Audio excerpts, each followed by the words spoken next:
જય શ્રી કૃષ્ણ. હે પાર્થ, તું સર્વ જીવોનું સનાતન બીજ મને જ જાણ. હું બુદ્ધિ, માનવની બુદ્ધિ તથા તેજસ્વીઓનું તેજ છું. હે ભરતવંશીઓમાં શ્રેષ્ઠ, હું બળવાનોનું આસક્તિ તથા કામનાઓ વિનાનું બળ એટલે કે સામર્થ્ય છું, અને સૌ જીવોમાં ધર્મને અનુકૂળ એટલે કે શાસ્ત્રને અનુકૂળ કામ છું.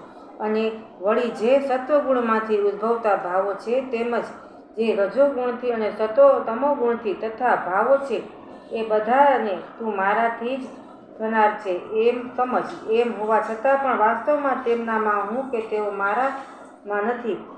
ગુણોના કાર્યરૂપ સાત્વિક, રાજસ અને તામસ એવા આ ત્રણેય પ્રકારના ભાવોથી આ આખું પ્રાણી સમુદાય મોહ પામી રહ્યો છે. માટે જ આ ત્રણેય ગુણોથી પર એવા હું જ અવિનાશીને નથી ઓળખતો. કેમ કે આ અલૌકિક અર્થાત ઘણી અદ્ભુત ત્રિગુણમયી મારી માયા પાર કરવી ઘણી કઠિન છે.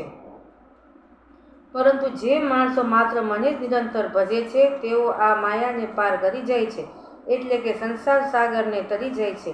માયા વડે જેમનું જ્ઞાન હેરાયેલું છે, એવા અસુરી સ્વભાવને ધારણ કરનાર મનુષ્યોમાં અધમ દૂષિત કર્મ કરનાર મૂઢ જનો મને નથી ભજતા.